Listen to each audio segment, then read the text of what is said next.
Good afternoon, ladies and gentlemen. It's your host, DJ Hamilton, here at the DJ Sports Show here on WRCR 1700 AM radio with my main man, Will, across from me. How you doing today, Will? Good afternoon, DJ. Hey, man, it's a great here Saturday here in Garnerville, New York. And I don't want to waste any more time, ladies and gentlemen. We got a big one here for you guys today. We're going to talk Super Bowl 58, and we're going to get into our NBA Midseason Awards. But before we do that, I got a very special guest I want to introduce to y'all. He really needs no introduction. He is a co-host of the Fox Sports great radio show, The Odd Couple, which he does with his colleague, Chris Broussard. He's a former ESPN sports analyst. He is an NABJ 2023 Hall of Fame inductee. He is the CEO of MLBBro.com, which I have the honor to write for him, covering black and brown American baseball players in MLB. The one and only Rob Parker. Rob Parker. How you doing today, Rob? Very nice. I love it. Hey, Rob, it's an honor to have you on the show, man. This is just an honor. How you doing? I know you're in Las Vegas right now covering the Super Bowl. How's life out there? Yeah, I'm back in L.A. now. I was there all week. We were doing The Odd Couple from Radio Row, but I'm back in L.A. now, so it was great. It was, as usual, we go every year. The show was a great experience, and, you know, all the buzz starting to get fired up as time went on. Oh, yeah, definitely, especially on this weekend, which is an annual holiday with the sports event, the Super Bowl, which is probably the biggest game annually in America every single year. Rob, so we have a big one tomorrow between the Niners and the Chiefs. It's a rematch Super Bowl 54 between the number one seed NFC in the NFC and the Niners. And then we have the number 3 seed out the AFC in the Kansas City Chiefs. The Chiefs, they bested the Niners back in Super Bowl 54 in 2020 when they had Jimmy Garoppolo, when they came back in the fourth quarter, winning the game 31-20, which was the first title for Patrick Mahomes and the Chiefs in the Mahomes era. So since then, since 2020, the Chiefs have made 4 consecutive AFC Championship appearances, 3 Super Bowl appearances. They won Super Bowl 57 last year against the Eagles without Tyreek Hill, because many were wondering, without Tyreek Hill, are they going to be as dynamic? Are they going to be able to win? And they proved people wrong last season. And the Niners, they have made the NFC Conference Championship last season, but they lost to the Eagles and punched their first Super Bowl ticket since 2020. They have since moved on from Jimmy Garoppolo, who they traded away to the Raiders last season. And Brock Purdy, now in his second year with the team, he's made a big jump from his rookie year to the sophomore year, now leading the team to a Super Bowl appearance. From rookie year, he had 13 touchdowns. He improved to 31 this year, which was third in the NFL. He was 5th in passing yards this season, and he had the best QBR rating in the league at 72.7. So, Rob, what are you looking forward to in the Super Bowl? It's going to be interesting. Just to see, I think if San Francisco does what it does with McCaffrey and they run the football, I think they have a good chance to beat the Chiefs. I don't know why the Ravens didn't run the football. It didn't make any sense because you can run against the Chiefs. So I'm expecting McCaffrey to really have a big day. Not that Brock Purdy won't have a say in it at all, but I expect McCaffrey might be the MVP and might be able to run the football against them. And, you know, when you run the football, you eat up clock, you limit possessions, and that's the thing that you have to do. Kansas City is the surprise. They really had a so-so regular season, 5-5 their last 10 games, and they were able to win in the postseason. Not that impressive offensively against Baltimore. Got shut out in the second half of that game in the AFC Championship game, but the defense did enough, and they had enough turnovers to win. What I love about San Francisco is their comeback ability. They should have lost the first playoff game to Green Bay. They came back and won. Definitely should have lost to the Lions. They were down 24-7 at the half and made an unbelievable comeback in the second half. So if I'm the 49ers, I have to feel good about knowing that even if something doesn't go right or you fall behind, that the game's not over. So I'm expecting a good game. Yeah, me too, Rob. So what's funny is with the Niners, they have, I think Chris McCaffrey, I think he got robbed for MVP. I know I love Lamar, but I feel he didn't get robbed. You're crazy. you think Lamar Jackson deserved it? Yeah, 49-1. I mean, what football are you watching? Okay. I mean, I'm just saying McCaffrey was not. First of all, the last running back to win MVP was 2012. True. Number 2, if you look at what the Baltimore Ravens did against the best teams, they were like 8-1 against playoff teams over 500. They went into San Francisco. They annihilated the the 49ers in a big game on Christmas. Lamar had a great game, came back, followed that up in Miami with a perfect quarterback rating and 5 touchdowns. I mean, he affects the game. They win 75% of their games. He's a game changer. People who watch the game, it's not just what numbers you put up. It's the impact you have. Yeah. LeBron is putting up good numbers, but the Lakers don't win, right? Because he doesn't have the same impact. Impact is more important than just raw numbers. That is true. The Chiefs, they're going to have, because they struggle against defending the run, and you're going against the reigning offensive player of the year in Christian McCaffrey, who led the league in rushing touchdowns this season and rushing yards.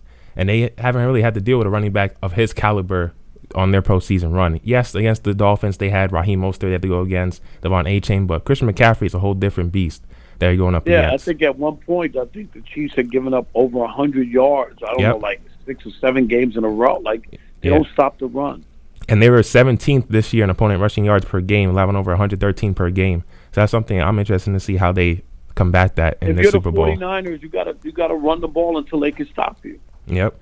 And one thing about Christian McCaffrey, he's very versatile. Like, he could run through the tackles. He could run on the outside. He could play him in the slot. He's very versatile. He could be another decoy in your receiving game. Like, he could draw double teams, just the impact he has on the game. And then you have great wide receivers. You have Brandon Ayuk, Deebo Samuels. You have Jawan Jennings, who are your top 3 main targets this regular season.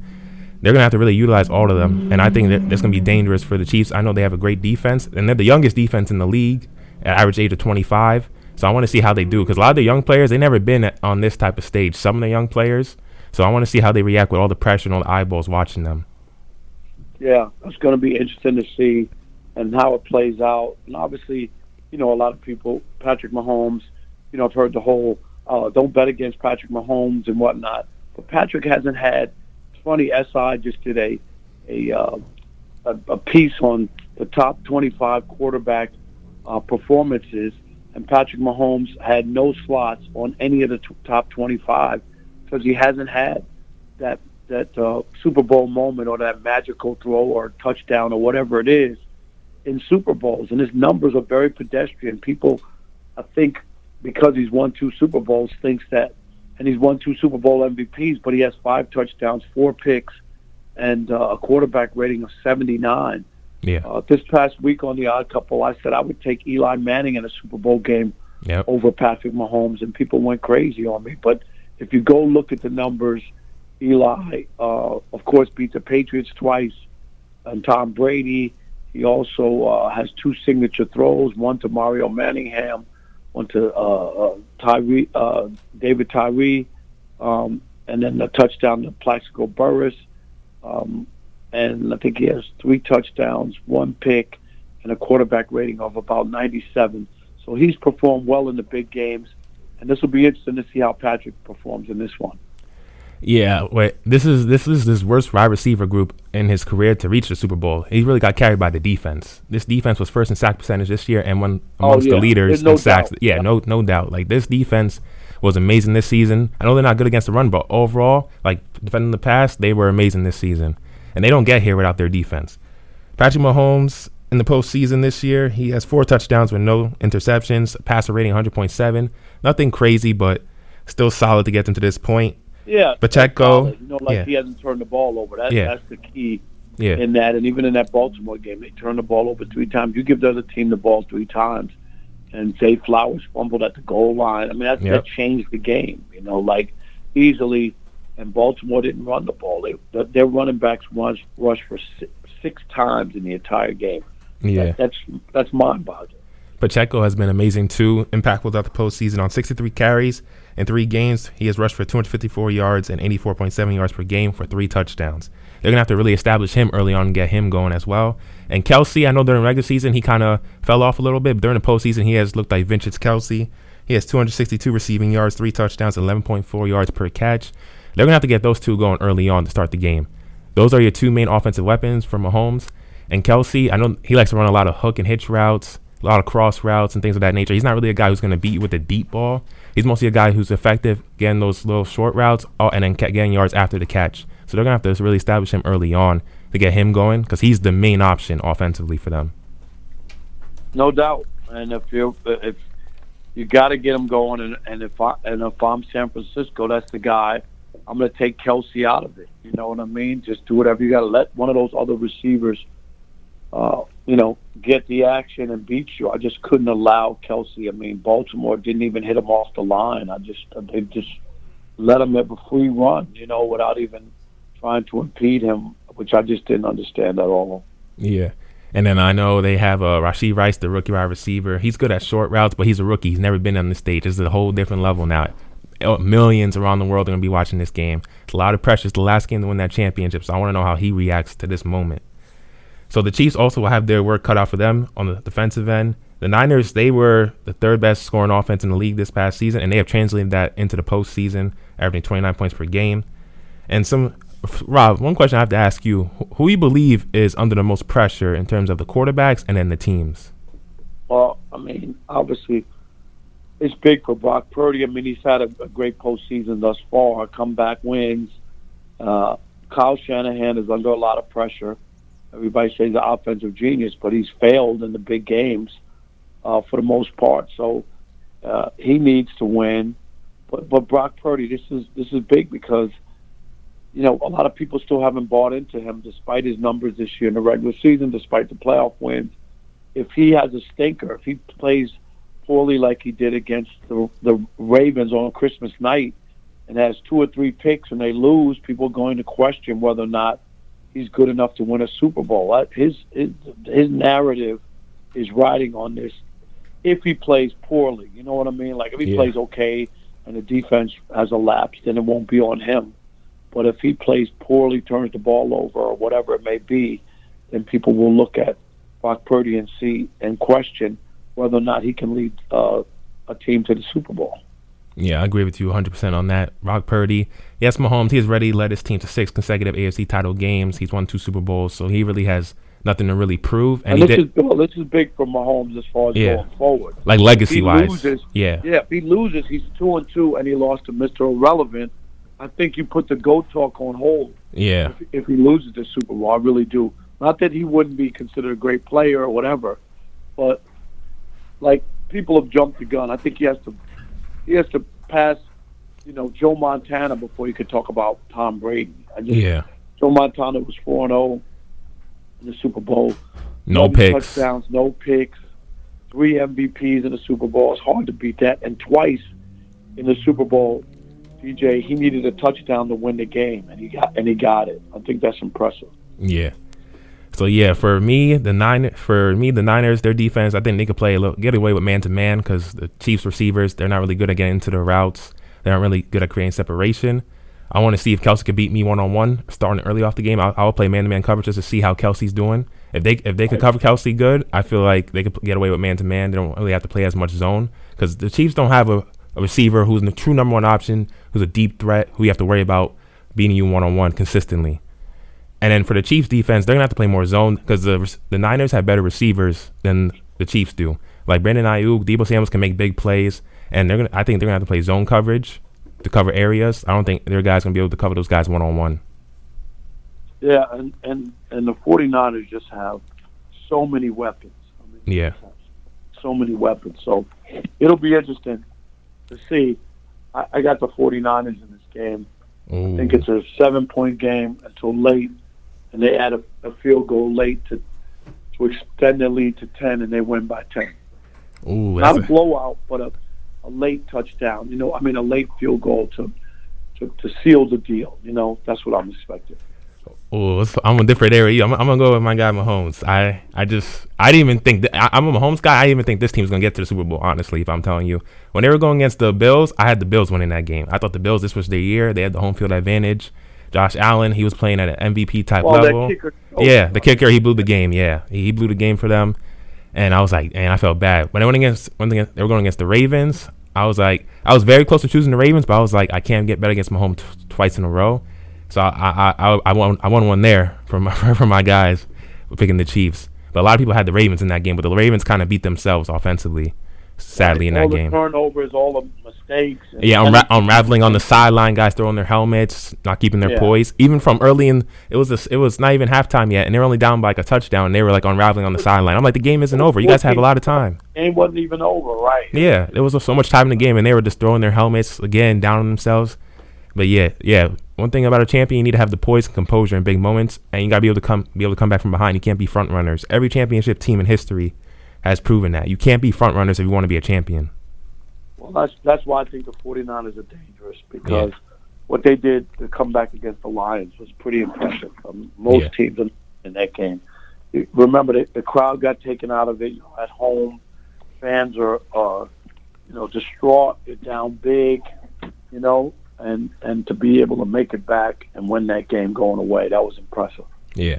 So, Rob, you got the Niners and I got the Chiefs? Yes, sir. Okay, we'll see what happens tomorrow. That's going to be a good one. But I know, Rob. Wait.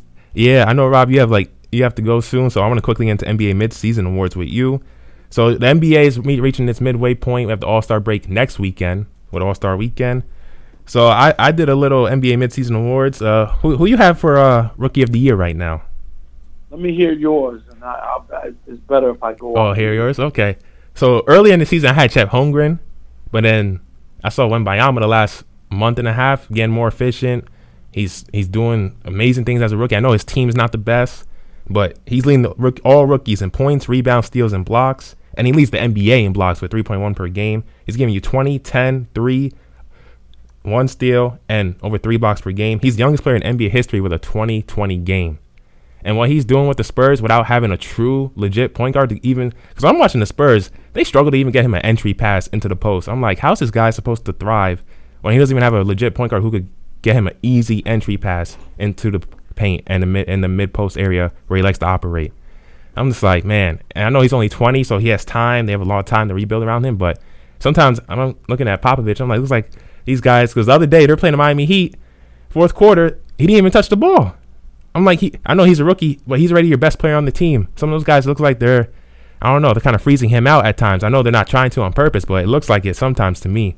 I know Chet Holmgren, he's having a phenomenal rookie season. He is great.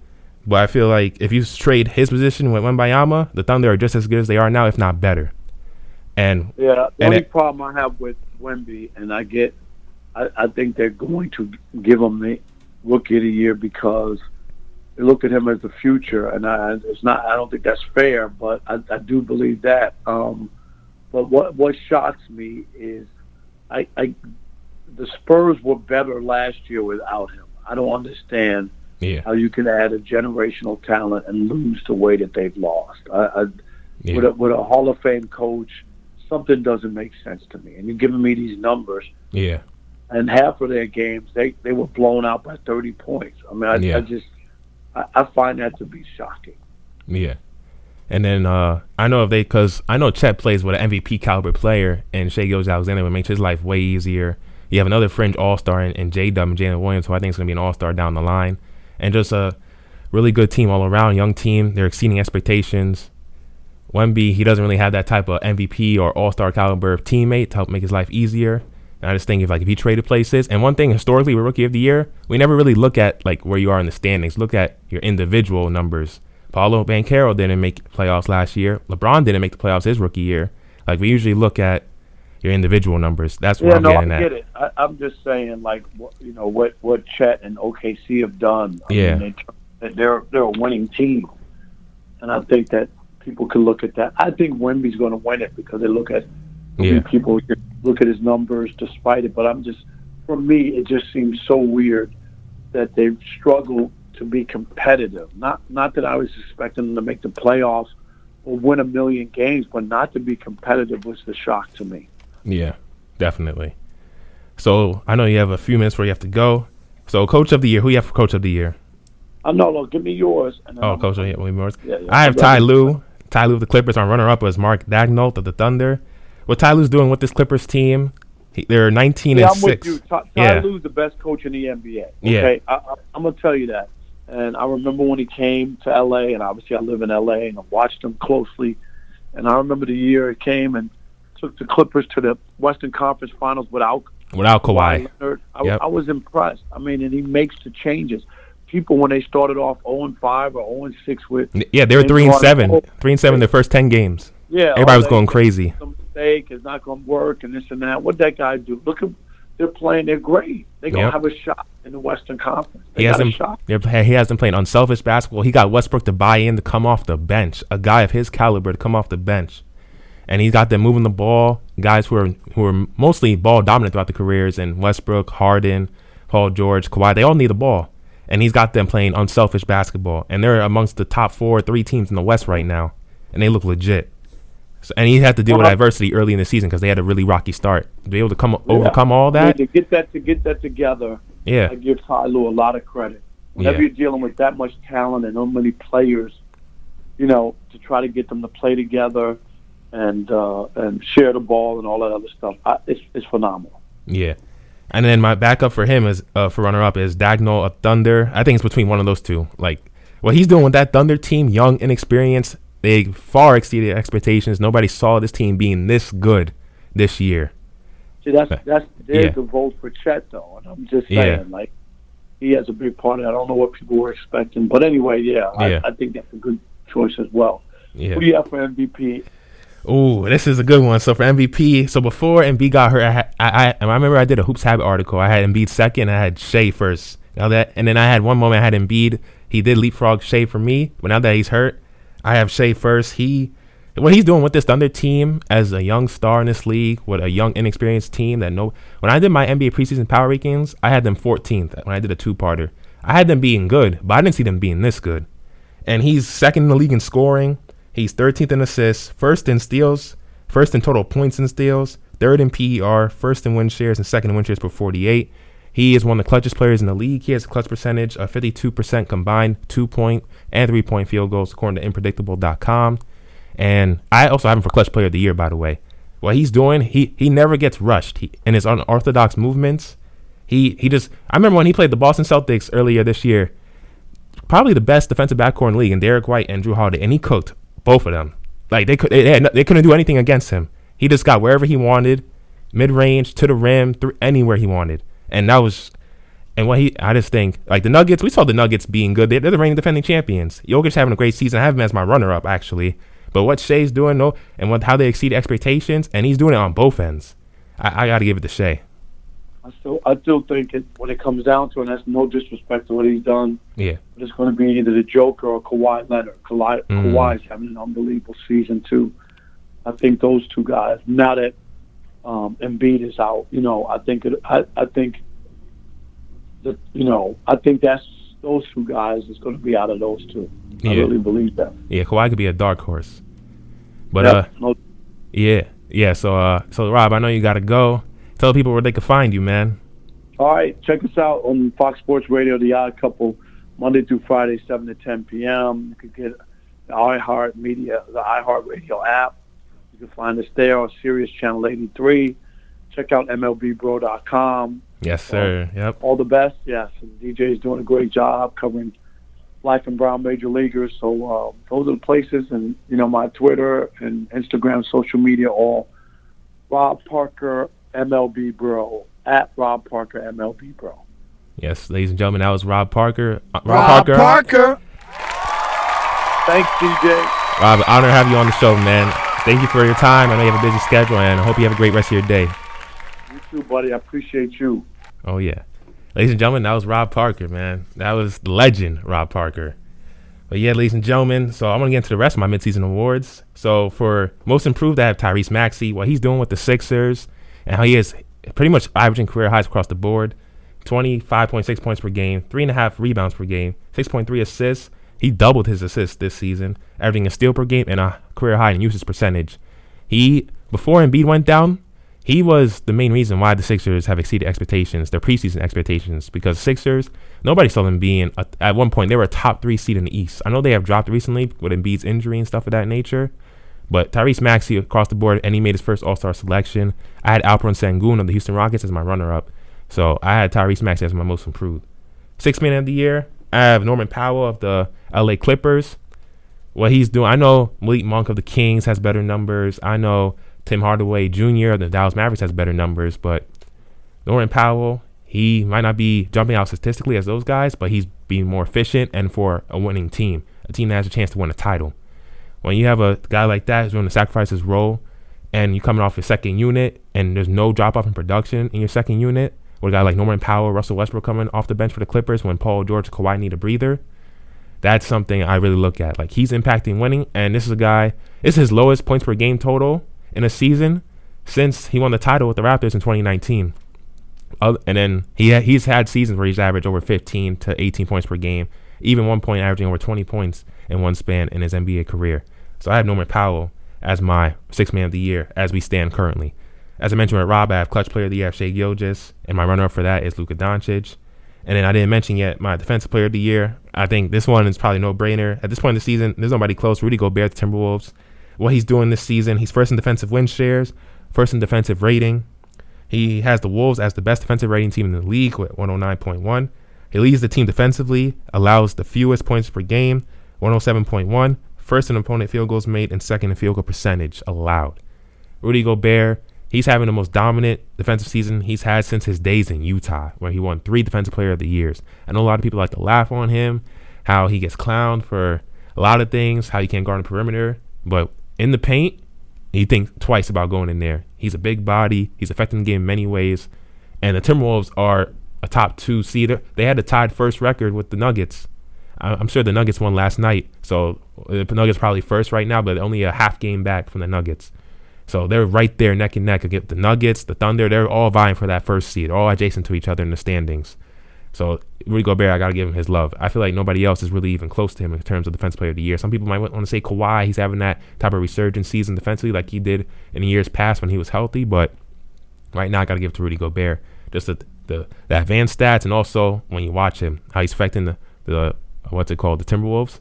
It's just amazing to watch. So I'm going to give him, he's probably going to win his 4th Defensive Player of the Year, and that'll be tied for first all time, because the only players to win 4 Defensive Player of the Year, if I'm not mistaken, is Ben Wallace back in the days for the Pistons. That was, I don't know how he did that. That was amazing. He was a tremendous defender, and that's why he got his calling card, rebounding and defensively. And then also I think Kevin Mutombo won 4, if I'm not mistaken.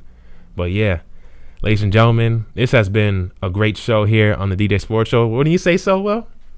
Yes, indeed, it has been very exciting. Yeah, very fun. Did you know who Rob Parker was? Absolutely not. Absolutely not? What do you think I am? I made my knowledge of sports beforehand very clear. Oh yeah. But I think it helps to have someone who is calm in the room. You know, you were very excited this afternoon when we came in. You know, very nervous, but I think you handled it very well, DJ. Oh yeah, thank you, man. Ladies and gentlemen, this has been another great edition of the DJ Sports Show here on WRCR 1700 AM radio. Man, it's Super Bowl weekend's about to come. I hope you guys are ready. Let's go. And let's go, Chiefs. Coming up next is climate change. Tough times with Lou Young. The latest on weather, climate change. It's been your host, DJ Hamilton, here at the DJ Sports Show here on WRCR 1700 AM radio. And I hope y'all have a great weekend. Let's go, Chiefs.